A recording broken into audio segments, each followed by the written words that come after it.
जिस बंदे को देख रहे हो इसका नाम गेम्स है, जो कि बहुत अमीर आदमी है। एक बार यह अपनी यात्रा पर कहीं जा रहा था, तभी अचानक से इसका एक एक्सीडेंट हो जाता है, जिसमें इसका कुछ खास नहीं, बस इसकी याददाश्त चली जाती है। और जब इस दुर्घटना से लौटता है तो दो लड़कियां इसके सामने खड़ी होती हैं और दोनों लड़कियां ही इसकी बेटी होने का दावा कर रही थी। इसने अपनी बेटी को सिर्फ बचपन में देखा था। क्या आप इन दोनों लड़कियों को ध्यानपूर्वक देखकर बता सकते हो कि उस गेम्स की असली बेटी कौन सी वाली है? दोनों लड़कियों को ध्यानपूर्वक देखो और पीछे की पिक्चर को भी देखो। तो बस आंसर को कमेंट बॉक्स में पिन करके बता दो। 3,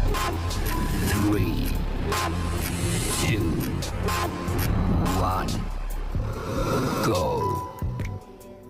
अगर आप लोगों ने दोनों लड़कियों और साथ में पीछे की पिक्चर को ध्यानपूर्वक देखा होगा तो लड़की के कंधे पर एक तिल है, जो कि जन्म से है, और बाईं ओर की लड़की के पास भी तिल है। इसका मतलब वही उसकी ओरिजिनल बेटी है। चलिए, बहुत बढ़िया, ऐसी ही मजेदार। नेक्स्ट, आप जिस बंदे को देख रहे हो इसका नाम कॉलिन है, जो कि एक बहुत परेशान व्यक्ति है। जी हाँ, ये बहुत ज्यादा परेशान था, जिस वजह से ये लैपटॉप पर कुछ खोज रहा था। तभी अचानक इसकी चाय खत्म हो जाती है और वह अपनी बेटी एलिना को कॉल कर एक कप चाय मंगाता है। एलिना बस चाय देने वाली थी, तब तक बिजली चली जाती है और जब बिजली लौट कर आती है तो ये क्या, कॉलिन की तो किसी ने हत्या कर दी। कार्लिन की हत्या हो चुकी थी। उसकी जांच पड़ताल करने के लिए मेहुल उसके पास जाते हैं और उसके आसपास की जगह को छानबीन करने लगते हैं।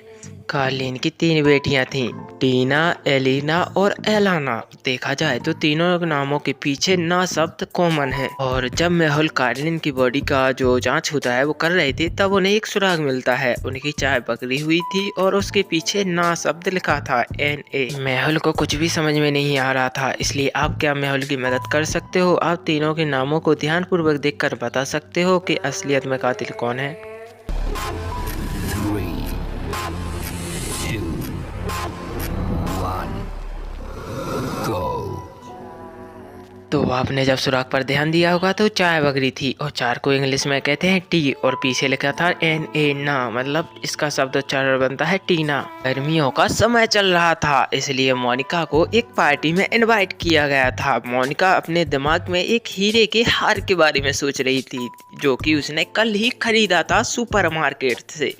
जब वह उस हीरे के हार को अलमारी में देखने के लिए जाती है तो ये क्या, उसका हार तो वहां से गायब हो चुका था। उसके घर पर 3 लोग काम करते थे। कि आप तीनों लोगों को ध्यानपूर्वक देखकर बता सकते हो कि किसने हार चुराया होगा? अगर आप यहाँ तक आ चुके हैं तो वीडियो को लाइक कर दो और नहीं हो तो चैनल को सब्सक्राइब कर दो। जी हाँ। 3, 2,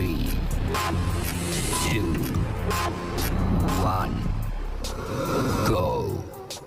समय गर्मियों का चल रहा था और बीच वाली लड़की तो देखो, वह तो दुपट्टा ओढ़े हुई थी जैसे उसे ठंड लग रही हो। इसका मतलब जब मेहुल ने उसका दुपट्टा हटाया तो साफ साफ हीरे का बाहर निकल के आया। चलिए, बहुत बढ़िया। Next budget. हेलो, कुछ मुश्किल पहेलियां हो जाए। डिटेक्टिव मेहुल को सूचना मिलती है कि कोई हवाई अड्डे के जरिए उनके मुल्क से निकलने वाला है। मेहुल सूचना पड़ते ही जल्दी हवाई अड्डे पर पहुंच जाते हैं और वहां पर यात्रा करने वाली सभी लोगों से पूछताछ करने लगते हैं। उन्हें 3 लोगों पर शक होता है, इसलिए तीनों से ही वो बारीकी से पूछताछ करते हैं। पहला, जिसका नाम राकेश होता है, वह कहता है, सर मैं लंदन का ही रहने वाला हूँ। जरूरी बैठक के कारण यहाँ आया हुआ था। अब मैं अपने लंदन वापस जा रहा हूँ।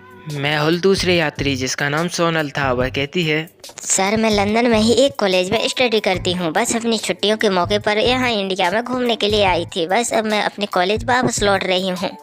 इसके बाद अगले यात्री, जिसका नाम अंकित होता है, वह कहता है, सर मैं अभी यहाँ से लंदन जा रहा हूँ और वहाँ से अगली टिकट मेरी अंटार्कटिका की है, क्योंकि मैं सर्दियों की छुट्टी के लिए जा रहा हूँ। मेहुल को कुछ भी समझ में नहीं आ रहा था, इसलिए मेहुल तीनों के बैगों को स्कैन द्वारा सर्च करने लगता है, तीनों की ही जांच पड़ताल करने लगता है। तब जाके इन तीनों बैगों की एक स्क्रीन फोटो निकल कर आती है, जो कि कुछ इस प्रकार की होती है। फिर भी मेहुल को कुछ नहीं समझ पा रहा था। कि आप इन तीनों को ध्यानपूर्वक देखकर और इनके बैगों को ध्यानपूर्वक देखकर बता सकते हो कि असलियत में कौन भागकर इस मुल्क से जा रहा है? 3,